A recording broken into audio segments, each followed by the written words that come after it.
Oh, hi, everyone, and welcome. I see some of our students and alumni, members of our professional chapter logging in. It's great to have everyone here with us.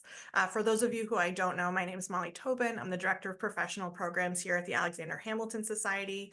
For those who might be joining us for the first time, the Alexander Hamilton Society, or AHS, is a nonpartisan, not-for-profit national organization that seeks to identify, educate, and launch young men and women into the foreign policy and national security careers, imbued with the Hamiltonian perspective of strong and principled American leadership in global affairs.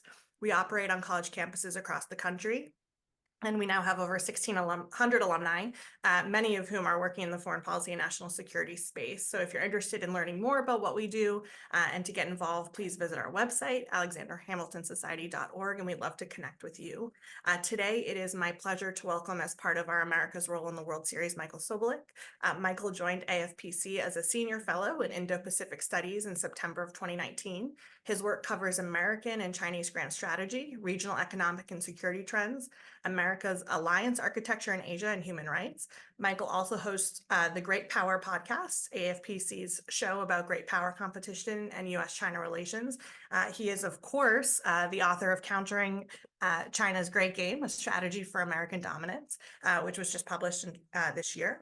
Michael's analysis has appeared in the Washington Post, Foreign Policy, Politico, Newsweek, National Review, Jane's Defense Weekly, and Real Clear Defense. Prior to joining AFPC, Michael served as the legislative assistant in the United States Senate from 2014 to 2019. While in the Senate, he drafted legislation on China, Russia, India, Taiwan, North Korea, and Cambodia, as well as strategic systems and missile defense. He's a graduate of Texas A&M, where he studied political philosophy as an undergrad, and he also earned his master's of international affairs in American grand strategy and U.S. China relations at the Bush School of Government and Public Service.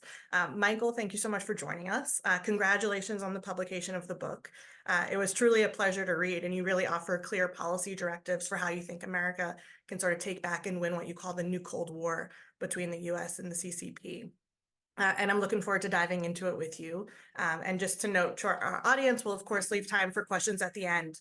So folks should feel free to drop their questions into the chat, and we'll turn to those at the end. And so I want to, before totally diving into the substance of your book, I think, Michael, we'd both be remiss if we didn't note that today marks the 35th anniversary of Tiananmen Square. And I'm curious if you can just reflect on Tiananmen Square, if you see any of it differently having written the book, and how you sort of think America should be looking at it as an indicator for what she might do in the future.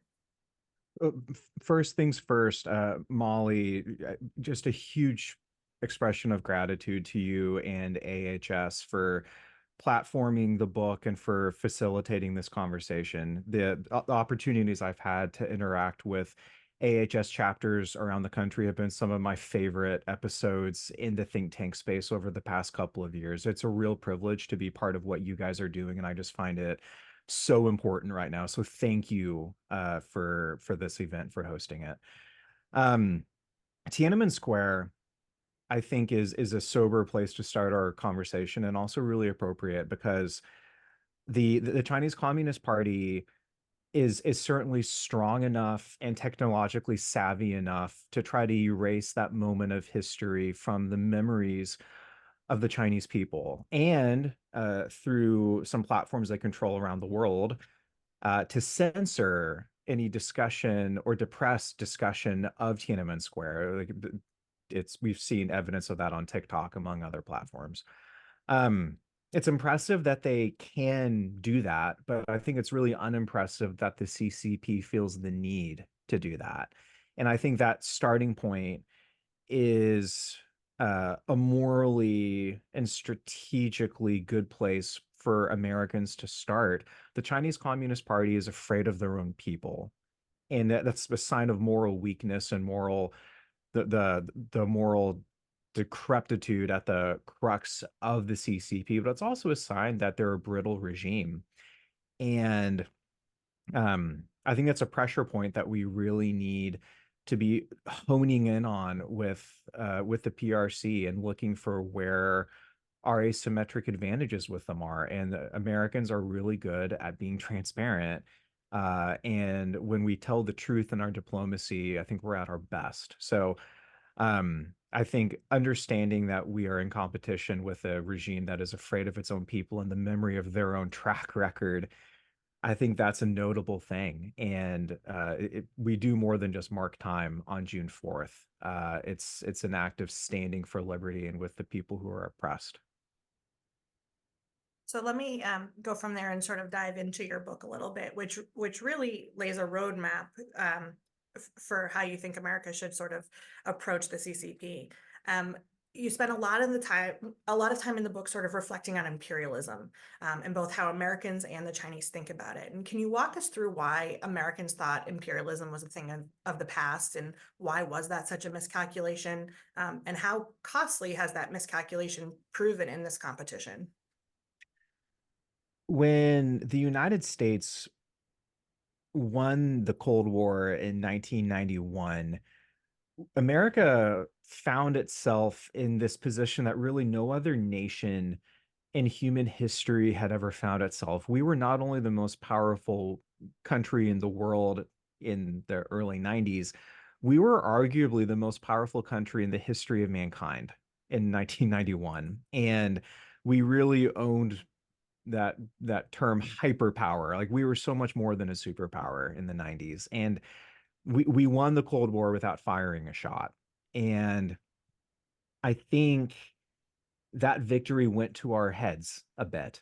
And we started to believe a lot of things about the world that just aren't true. And if you look at a lot of the big ideas that started to take hold among the American intelligentsia in the 90s, one of them was that history was over, that history had ended.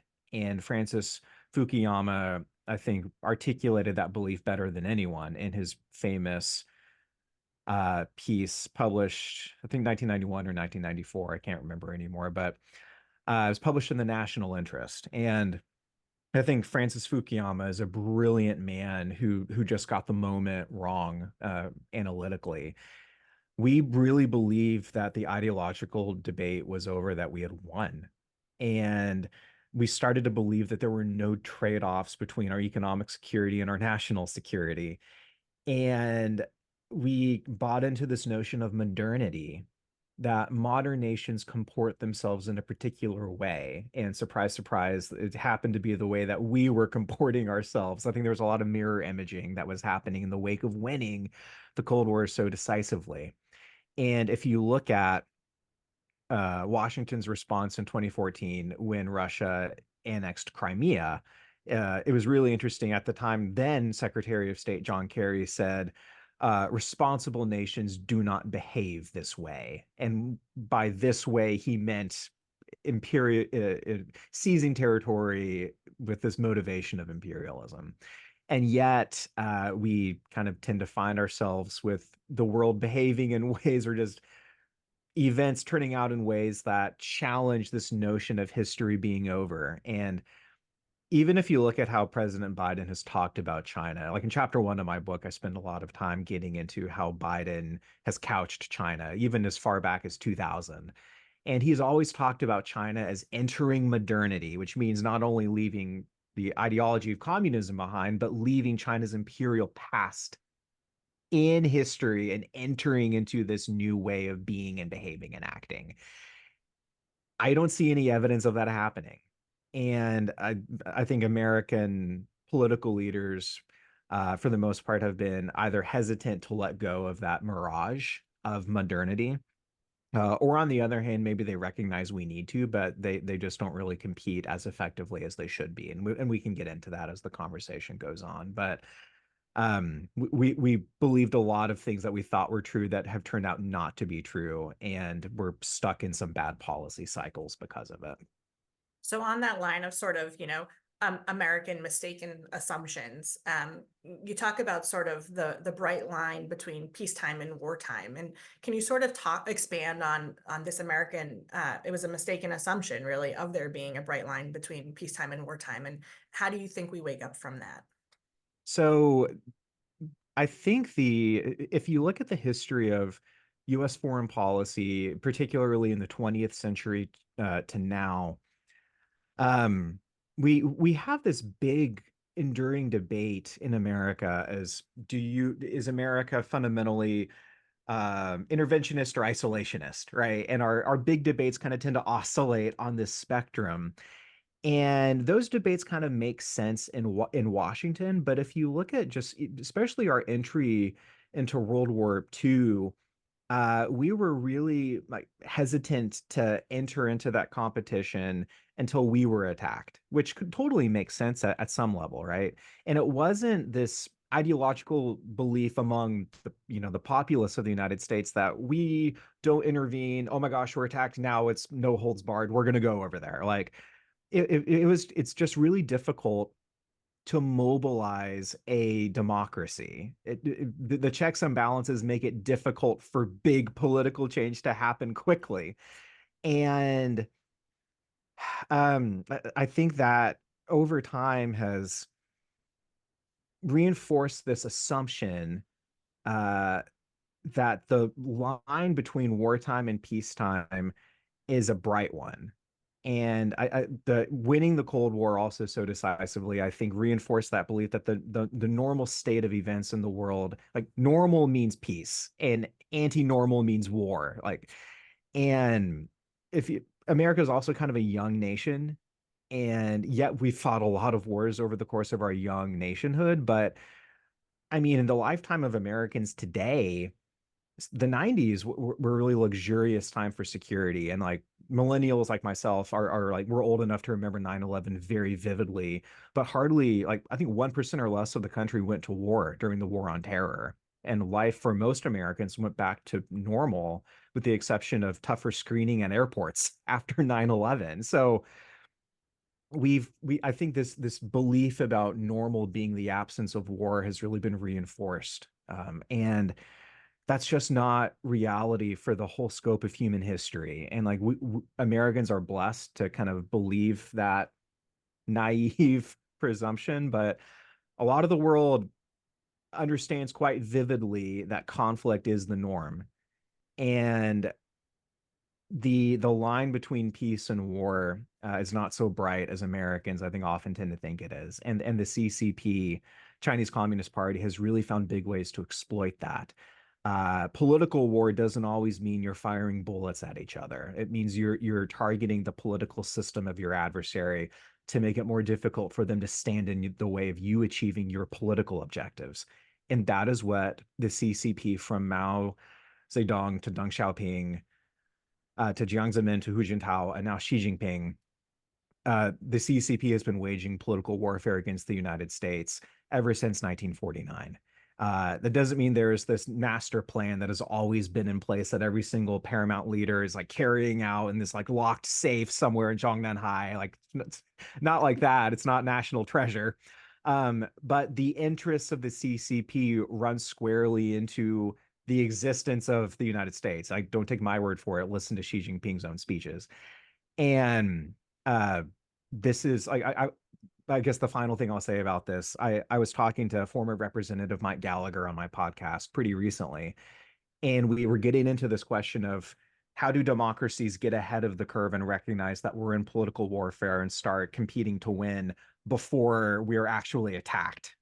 Um, it's not easy for democracies to do that, and his answer was you need presidential leadership, which I think we're lacking in right now. And until we have leaders who see that it's in their own political interest to lead America into a political war that we are already engaged in, whether we know it or not, um, unless and until that happens, we're going to continually be in our on our heels. Well, it's always nice to be on a call when someone very like proudly owns that they're a millennial. So I'll join you there because I feel like a lot of people it's a badge of shame. So That's it's hilarious. always good to be in good millennial company. You mentioned a little bit of just naiveness, and so can you explain for folks a little bit more of what you mean in sort of in the book and in general of naive triumphalism, and how much progress do you feel has been made in waking Americans up from it? Um, so naive triumphalism is kind of my admittedly pejorative synonym for liberal internationalism that in encountering China's great game, I get into two big problems with America's China policy.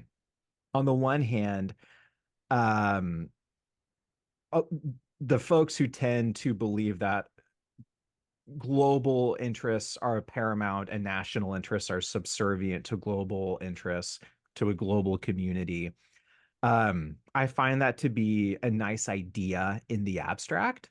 And I really wish we could live in a world where we truly had global interests and no trade-offs that would lead to conflict. But um, I'm just highly skeptical of the track record of liberal internationalism, not only to prevent conflict, but to protect national interests. And I think it is naive to assume that just because we prevailed in the most important conflicts in the prior century, that we're inevitably going to win the conflicts in the 21st century. And I also think it's very naive to assume that the reason we prevailed last time was because of global communities and international institutions. Um, the world that we live in today is only stable if America leads. And if for anyone who would challenge me on that, and to, if anyone would put forth the effectiveness of the United Nations or other global institutions as the way we should be going, I would simply point out to them that just last week or 2 weeks ago, a UN special investigator somehow found no evidence of genocide inside of China. Like the UN is so deeply unserious and is so compromised at every single level by America's adversaries. And I do think it is naive triumphalism to assume that it was global leadership that won the peace in the 20th century. It was American leadership. And I, on the one hand, I'm heartened by a lot of the polling in the United States that is revealing a bipartisan deep distrust of the Chinese Communist Party. China's public image in America is in the tank right now, and it's getting worse. And it's like, for why? I mean, look no further than COVID. Look no further than the fentanyl crisis we have in our country. Look no further than how the CCP is exploiting the mismanagement of our southern border to infiltrate. Look no further than Confucius Institutes or TikTok. Like, the infiltration of the CCP into America is so deep, and Americans are getting it, which I think is a good thing. So that gives me some reason to be optimistic. Where I'm really pessimistic is I do not see our leaders telling the story of how that all connects to each other. These are not piecemeal problems. The United States is in the crosshairs of Beijing's political warfare efforts to weaken not just our ability to lead abroad, they are seeking to weaken our democracy here. And that is the pernicious nature of regimes like the CCP. They are so insecure that they need to weaken democracies around the world to make the globe safe for their tyranny. Americans have to understand that. They're not just trying to constrain America, they're trying to weaken America at home. And I do not see America's leaders at the highest levels making that case. Like, sure, when Representative Gallagher was leading the select committee, he was making that case. And I think Raja Krishnamurthy, his Democratic counterpart, was making that case too. But you need more than just a couple of members of Congress who are willing to level. You do need presidents who not only tell that truth but campaign telling that truth. It's not enough to campaign on China as a currency manipulator. Like, that's what every presidential candidate has said for years. They are trying to make America weak from within, and we cannot hope to outcompete them globally if we don't realize what they're doing here first. Well, there's a lot of roads I could go down, but I'll come back to some of the things that you said in terms of COVID and certainly TikTok. I think a lot of people have been talking about it because of the bill, but I want to Yeah. transition just to a little bit to the Belt and Road Initiative. Can you expand sort of on the connections and similarities between the ancient tribute system and the modern influence Chinese garners through the BRI? Yes. So when I was leaving Congress, I was basically Ted Cruz's China guy for 5 years, and I left the Hill in 2019. And when I was doing my exit coffee, just get-togethers with my fellow Republican and Democratic China staffers in the House and the Senate, I asked them all the same question: What's the biggest China problem that your boss cares about, but you just don't have the bandwidth to fully wrap your arms around and figure out how to address? And the answer that basically every single person said was the Belt and Road Initiative. Um, Keep in mind, this is 2019. So the Belt and Road in 2019 is quite different from the Belt and Road today in 2024. The groupthink opinion of the DC China think tank community is that the Belt and Road is a has-been, that the funding for the BRI has significantly tapered off, that it's turned into not just debt problems for the partner nations, but it's turned into financial stress for Beijing, and that it's more or less going to peter out over time. That is the conventional wisdom in DC. And while some of that is true, I think that critique fundamentally misunderstands why the CCP launched this venture to begin with. The Belt and Road is partially about big infrastructure projects in the global south, undoubtedly so. But that's not the crux of the matter at all. Like that when Xi Jinping rolled out the Belt and Road in 2013, he listed 5 characteristics that make up the project. Infrastructure is number 3 on that list. People-to-people diplomacy and exchanges are the 5th point. The 4th point was trade denominated in local currencies, aka using the RMB instead of the US dollar. The second point was cross-border trade. But the first point of the Belt and Road is policy coordination. This was not, it was never from the beginning about infrastructure. It was never ultimately about bridges. It was never ultimately about soccer stadiums or ports or anything. They were a means to a broader end, which is expanding the CCP's global political and military influence at the expense of the United States. The evidence of that is what is happening right now. The BRI has entered its second phase. China is militarizing their Belt and Road projects and their inroads from the Pacific Islands to Southeast Asia, to Africa, to the Middle East, to Latin America in our own hemisphere. I get into that in great detail in chapter 3 of the book. And I think one of the biggest reasons we're missing this trend is because we aren't looking at the broader scope of China's foreign policy. So you mentioned in your question China's dynastic foreign policy and why that helps us understand the BRI today. When I say we, the DC China policy community, we do such a disservice to policymakers by starting our analysis in 1949. Most China analysis in Washington really starts either when Mao won the revolution inside of China, kicked the nationalists out to Taiwan, and established the PRC in 1949. Some of us will go back further to the century of humiliation in the 19th century when European powers carved up China. But if you look at how Xi Jinping talks about the greatness of China, he doesn't just talk about those recent historical grievances, and he doesn't just talk about his own predecessors. He talks about China's civilizational greatness that dates back to its dynastic years. If you want to understand the true imperial nature of China's foreign policy, look at how China comported itself as a dynastic power all the way from 221 BC to 1912 AD. Like if you do believe that we're in a Cold War with the CCP, and I believe that we are, you need data about your adversary to understand what makes them tick. We're a pretty young nation. China is a very old civilization, so we have the benefit of having more data on them than they have on us. And the Belt and Road is the modern reincarnation of the tribute system, which is China's attempt to reorder the world in its own political interests short of war. But when the tribute system couldn't do that, Chinese dynasties went to war over and over and over again, not only for self-defense reasons, but to expand the borders of China to actualize not just their own security interests, but to enforce the greatness of Chinese civilization of being the Middle Kingdom and controlling Tianxia, all under heaven.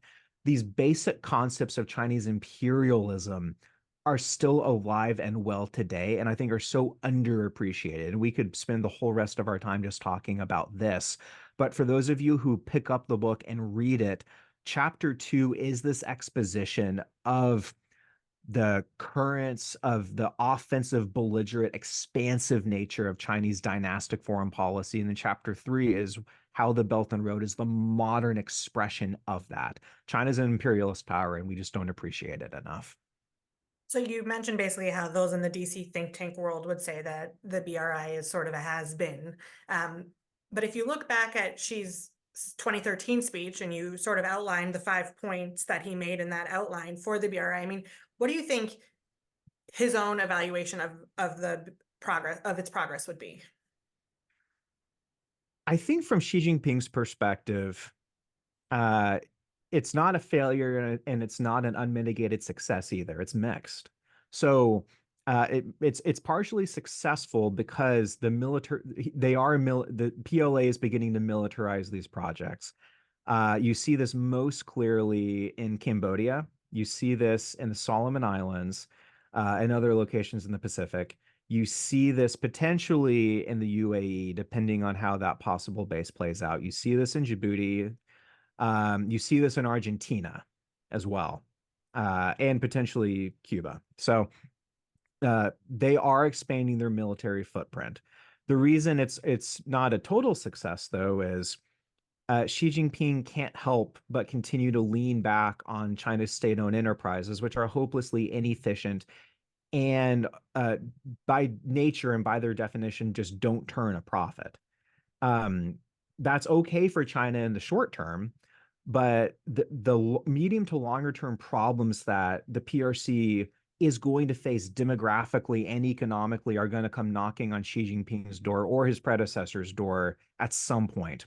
And the Belt and Road, I think, was hopefully in Xi Jinping's greatest dreams would have been a triple bank shot that could have evaded a lot of those long-term problems. And it will not do that for China. It just won't. It's a flawed design from the start, which means that on the one hand, American policymakers need to contend that in the short term, the Belt and Road is still a threat that we cannot ignore. If we begin to compete offensively, there are so many vulnerabilities that we can begin to exploit. If we ignore this thing, we could potentially allow Xi Jinping to gain some time and some breathing space, particularly when it comes to Taiwan. But if we begin to exploit the exposed flanks of his foreign policy, we could potentially do to the CCP what they're trying to do to us, which is turn them inward and to make their ability to expand globally more difficult. So I want to pull on the sort of the Taiwan thread as it Yeah. pertains to sort of the Belt and Road Initiative. And you argue in the book that the Belt and Road Initiative's goal is to spread economic leverage, over the whole world. But Taiwan sort of remains that cork that the CCP wants to turn into a hub. And can Yeah. you explain or explain and expand on the centrality of Taiwan to the Belt and Road Initiative, and how much more potent would Belt and Road Initiative become if the democratic world lost Taiwan? Taiwan, I don't know if it's possible to overstate how crucial Taiwan is, not just from an American credibility perspective, but from the strategic interests and military interests of Beijing. If the PRC either blockades or invades or both and annexes Taiwan, the sea lanes and the sea lanes of Japan are instantly compromised. The security situation for the Philippines changes overnight. And China is no longer constrained within the first island chain. That means that the competition they are already waging with us in the Pacific Islands, that tenor and that nature changes immediately. Chinese submarines will have an unobstructed path into the open Pacific, which complicates not just in peacetime our ability to have military supremacy in the middle of the Pacific that connects our bases in Japan to the Marshall Islands, to Palau, and the Federated States of Micronesia, to Guam, to Hawaii, like that chain that we need to maintain for our own projection of power. They can challenge that. it also means politically, it's going to be really difficult for us to come to the aid of Japan and the Philippines and like the Vietnamese if China were to do something in the South China Sea or the East China Sea. Taiwan's presence means that they don't have the ability that they would have to mess with us in the open Pacific. If they can, you're not only creating like an operational challenge for power projection, like that's going to mess with our ability to resupply. That's going to mess with our ability to credibly, at an acceptable cost, be able to get more uh, soldiers and more assets into the region safely. The South China Sea problem gets even worse if we lose Taiwan, and everything is so connected. Um, the security situation for Japan overnight could change. Like Japan's calculation about whether or not they're going to go nuclear is going to tilt in a really interesting direction. I say interesting advisedly. Same for South Korea. There is already overwhelming public opinion for the South Koreans to go nuclear and with an indigenous capability. Like I was in South Korea a couple of years ago. This debate is very alive there. If Taiwan goes, that's an open question too. For the Belt and Road perspective, China is trying to isolate Taiwan with the Belt and Road today. Like they'll go to their allies in the Pacific and in Latin America, and they'll say, switch from Taipei to Beijing, and we'll give you a ton of money, and we'll give you a lot of Belt and Road projects. If Taiwan falls, not only do those diplomatic alliances disappear because Taiwan would disappear, every other nation would have this unmistakable impression that Beijing is on the march. And you'll get a better deal if you cut it now as opposed to waiting. That's the fundamental calculation. And that's not a world we want to live in. That's not a political dynamic we want to live in. If you sort of look at, the remaining nations that do recognize Taiwan, do you feel some are at particular risk of sort of succumbing to CCP pressure? I think all of them are. And like, I think all of them are. And something that I just don't know that we've done as well as we should have is to get ahead of this problem. Like with the Belt and Road, China is not bashful about the nations they are targeting to militarize their presence in. Like the DoD annual China report has this list that they have published for the past several years about the nations they know that Beijing is targeting to militarize their presence in. Almost all of them are Belt and Road partners. Like if we really wanted to get ahead of the curve, instead of reacting in a crisis moment, we could conduct some really effective public diplomacy there. And maybe create some incentives of our own to tilt them in a good direction. I've seen very little evidence to suggest that we have done this. With Taiwan, it's no mystery where China is targeting because we know who Taiwan's allies are. I think we're just afraid of our own shadow here. Like even today, on the anniversary of Tiananmen Square, President Biden walked back his own public commitment to defend Taiwan. He has said on 3 or 4 different occasions that he would give orders to defend Taiwan militarily if China were attacked, in contradiction of past American policy of Taiwan that he made his own on 3 or 4 separate occasions. This morning, he walked that back in an interview with Time magazine on the anniversary of Tiananmen Square. That does not send the message to China that we want to be sending right now. Like whether you think we should or shouldn't, that's beside the point at this juncture. The president signaled walking back his own policy. That's not going to make Taiwan any safer. It's going to make the situation more unstable. So you mentioned public diplomacy, and I'm going to turn there in a second, but I just want to ask one more question sort of on the Belt and Road Initiative, which is, Yeah. how do you think the dollar as the world's, reserve currency should be better leveraged to affect global perceptions of BRI projects?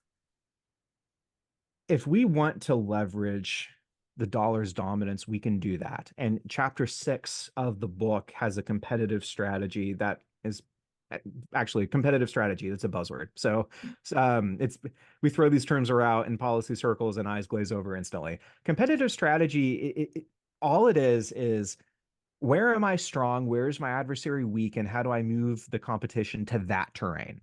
That's all a competitive strategy is. It's competing instead of defending what you care about, it's targeting what your opponent cares about. And one of the biggest ways we could leverage the dollar's dominance is in Xinjiang, where the ongoing genocide of the Uyghurs is happening. That's not just a human rights atrocity. It's not just centuries of bad blood that the CCP is acting out of. Um, it's a lot of it's about the Belt and Road Initiative because half of China's land routes in Eurasia for the BRI cross through Xinjiang. And Xi Jinping himself has called that region a hub of Belt and Road commerce. And interestingly, when I did some research for the book, the build out of the BRI transit for the cross Eurasian rail in Xinjiang, that was built out at the exact same time that the re-education camps were being built.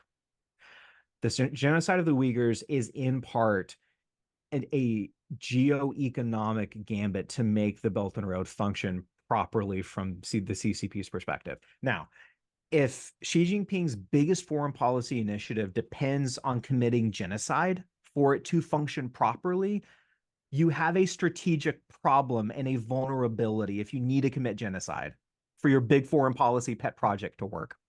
A lot of that trade either runs on the US dollar or both parties on either side of that transaction want to access the international dollar denominated banking system.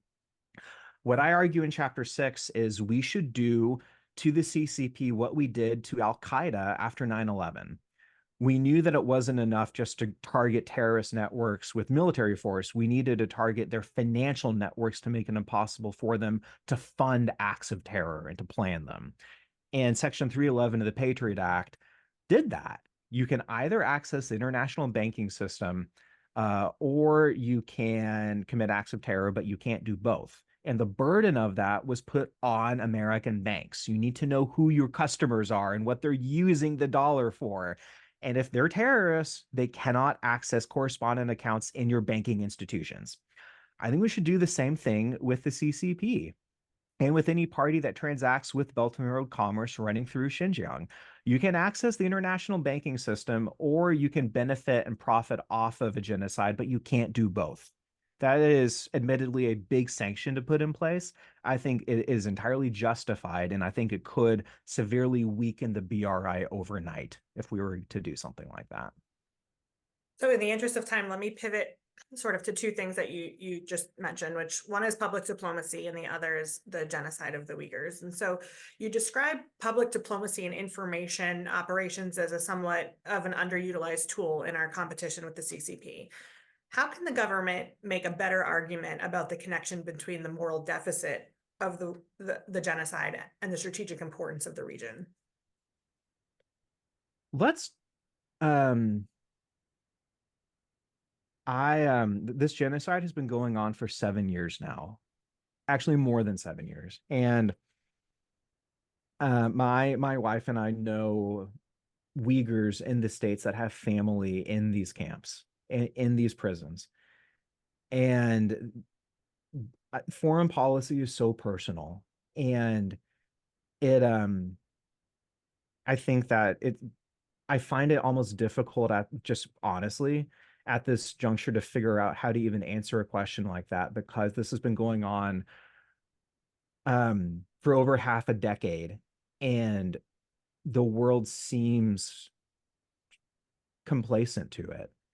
And I think a lot of American politicians do either the bare minimum or worse.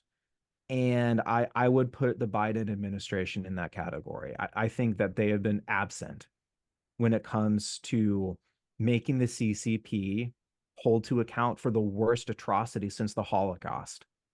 I think it's shameful. And if we want to talk about what an actual response would look like, it would mean not just mentioning Xinjiang in these high-level public diplomacy meetings, and it wouldn't mean just in backroom meetings mentioning it with our European counterparts. It would mean doing what we did in Europe in 2020 when a Secretary of State crisscrossed the continent, telling our allies to not bring Huawei into our systems, into their telecommunication systems for intelligence reasons. We should be doing the exact same thing to Europe in European capitals now. Number one, do not host anyone who is complicit in this genocide if they're a CCP official. At the bare minimum, you need to be sanctioning every single CCP official economically and financially that has exposure to this. Number three, we should start making diplomacy at the highest levels contingent on whether the genocide is still ongoing. I think it is shameful that this is not one of the biggest points of leverage that we're wielding. I think that we should be doing everything we can to get the families of American citizens home. The Biden administration is doing some quiet backroom diplomacy. I know that for a fact. I think that's good. I think they need to make it among the highest levels of our priorities, which they're not doing. And I also know that for a fact. Um, we need to make it economically and diplomatically painful for the CCP to be committing this atrocity. We have done neither. Um, and I just don't know that we can really speak from a lot of moral authority while we make this a second tier issue. And it's not a second tier issue. It's not just morally the right thing to stand up for. It's strategically common sense for us to exploit an advantage. America is not committing a genocide today. The Chinese Communist Party is. We should make them pay for that.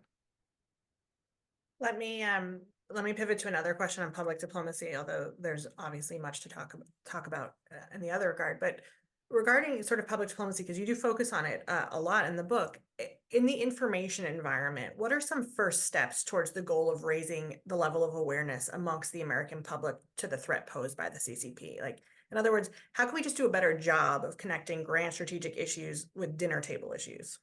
Yes. So when I was a staffer in the Senate, my old boss had this bill that would rename the street in front of the Chinese embassy in Washington Liu Xiaobo Plaza. And Liu Xiaobo died a few years ago, but he was a Nobel laureate and a longtime democratic activist inside of China. And the thought was make every single piece of mail that comes to the Chinese embassy bear the name of the dissident they were trying to silence. We did it during the Cold War against the Soviets. Cruz wanted to do it again in this new Cold War with the CCP. And it became this top three lobbying priority for the Chinese embassy here. And it became a top three lobbying priority for their mission at the UN in New York. And the reason it was more than just a publicity stunt. And it was really just frustrating how a lot of Democratic and frankly Republican senators at the time thought it was a stunt. Some of them thought that because that's what the embassy was telling them, which is another problem we have with some of our legislators. But it's in a really simple and creative way telling a story about who the CCP is. And from a public diplomacy perspective, like why aren't we doing that with the biggest cases that matter the most? Like we have an American citizen in Florida that has her mother, Gulshan Abbas, that has been in a prison in Xinjiang for years and years and years now. Why aren't members of Congress doing the exact same play in that case? Like if it worked with getting Liu Xiaobo's wife out of China, which it did, why aren't we doing this again? Why aren't we finding creative ways, not just to embarrass the embassy and make it politically uncomfortable for them to do bad things inside of China? In that process, it tells a story to Americans, right?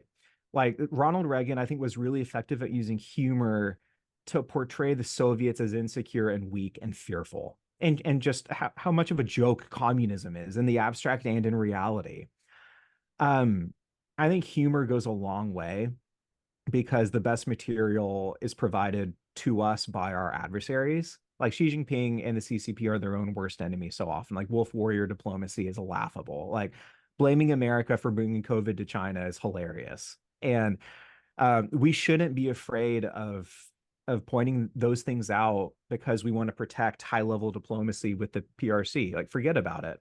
The American people's security comes first. And if we want to win the public diplomacy war, we can. It's going to need to get our priorities right and to admit that we're actually in a Cold War if we're going to do that, though. So I'm going to pivot in a minute to audience questions, and so folks should feel free to drop their questions in the Q&A here, and I'll read those in a minute. you wrote the book, and news alert is that you're working on another. But you wrote the book, and I think because you think there's still a chance here for us to change course and really to win, to have an American victory in what you call this new Cold War. Um, I guess my bottom line question is, I sort of just answered it in the sense of why did you write the book? But I mean, you didn't write it to reflect sort of on policies or this or that, but you wrote it because as really a call to action, is sort of Yeah. how we read it, and the way forward. And so one is just expand a little bit of why you felt this call to sort of write this book. I assume it's because you think we can make some change here.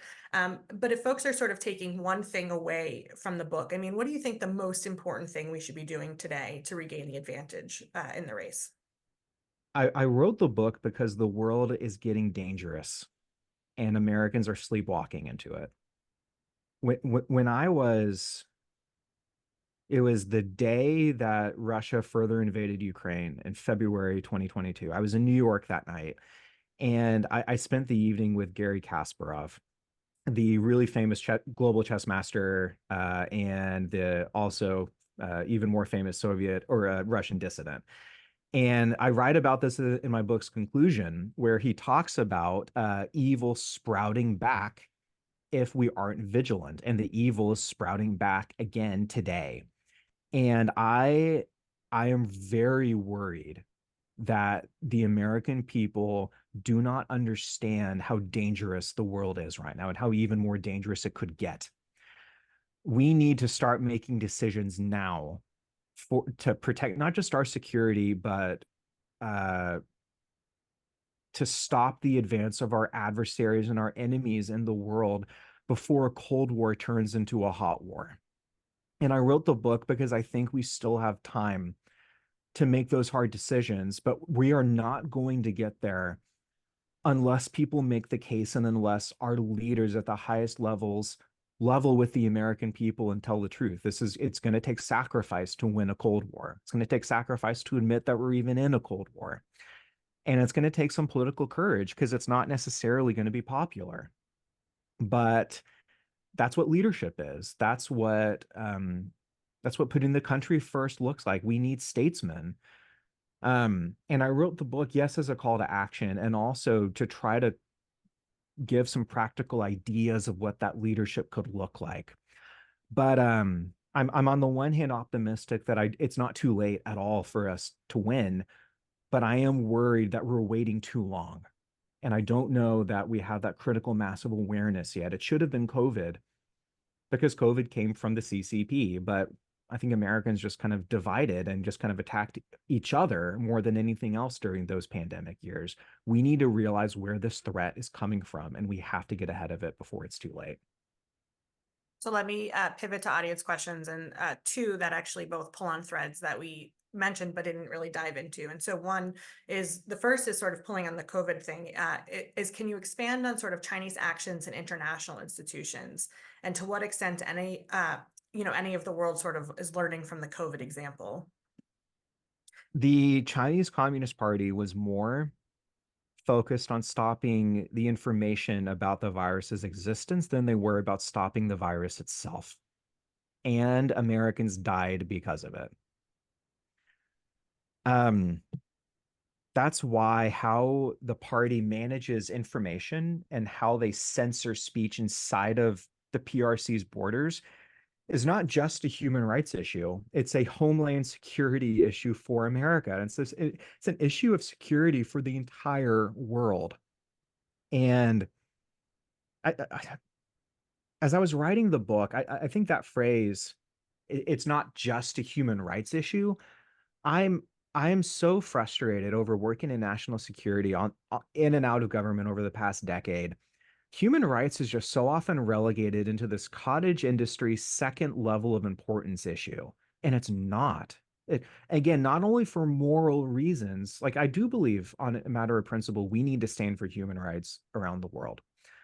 It's also in our own interests to do so because committing atrocities, it's silencing your own people, throwing doctors into prison who would dare to tell the truth about COVID-19. That's a sign that you are fearful and that your regime is weak, that you cannot. It's like that old movie line from A Few Good Men, you can't handle the truth. Like the CCP can't. And when I had Matt Pottinger on my podcast, the former Deputy National Security Advisor, who I think is just one of our nation's greatest leaders on competition with the CCP, I asked him on my podcast a couple years ago, when you were in government, was the U.S. doing anything to target the Great Firewall inside of China? Were we trying to make it more difficult for them to control information within their own borders? And I write about this in Countering China's Great Game. He said publicly on the record, no, we were doing next to nothing at all to target one of our adversary's greatest weaknesses. If we want to really get into the driver's seat of the information domain in this Cold War, we need to make it more costly and more difficult for the CCP to control information inside of China. And sure, they're going to be upset about it. They're going to say it's a red line. I think we should at least test it. They tested what they test our resolve in the South China Sea every single day. They're testing our resolve in Taiwan. They're testing our resolve with TikTok. This is Cold War. We need to do it back to them too. So the next question is pulling on the TikTok thread, Okay. which I'm surprised we made it this far without getting to. So the question is how much optimism you got from the TikTok ban, and what you think about the CCP interaction with sort of other social media algorithms and software. Winning the TikTok skirmish was the biggest policy win Washington has had since, I would say, since 2021, when the Uyghur Forced Labor Prevention Act passed. TikTok was huge, and it was not guaranteed either. It was a back alley brawl, and I think that it ended up trending and going in the right direction. Litigation pending because it's in the courts now, but I think it won for a few reasons. Gallagher and Krishnamurthy did something that is nearly impossible to do, which is they had a big idea. They had bipartisan buy-in across the whole ideological spectrum, from progressive squad members to Freedom Caucus members, or if not the squad, it was at least far left progressives.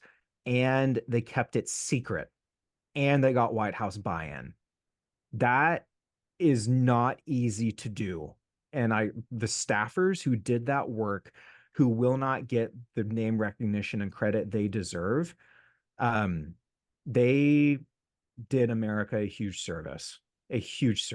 And when it rolled out and became public, the battle wasn't won, but the counter TikTok coalition had the advantage. And then TikTok shot themselves in the foot over and over again with how they responded. So it was a huge win, but and I stress this with a lot of my comments on the TikTok issue after it passed, that's a defensive win for America.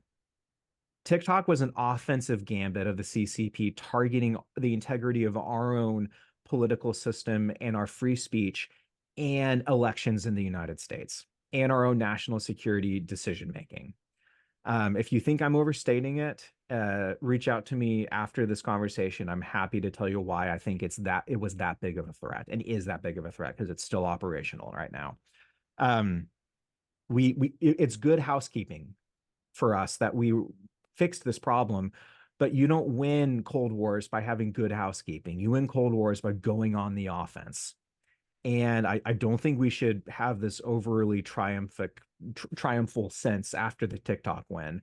That's the bare minimum of great power competition. And we all saw how much effort it took just to do the bare minimum.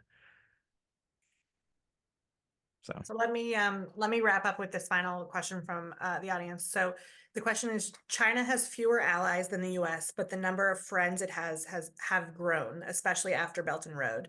How should the U.S. handle those countries? Punishment or pulling them in our direction, ideological or economic interests? I think for the vast majority of countries, particularly for nations in the developing nations that are caught between American security and perhaps the presence of our military on the one hand, and their economic dependence on China on the other. I think it's a self-defeating proposition for us to have it's our way or the highway. If we're talking about our friends across the Atlantic, I think that is an entirely appropriate position to take, um, especially with NATO and the crucial role that the U.S. military plays in NATO. I have zero sympathy for Berlin or Paris if they want to play it both ways. That is completely unacceptable.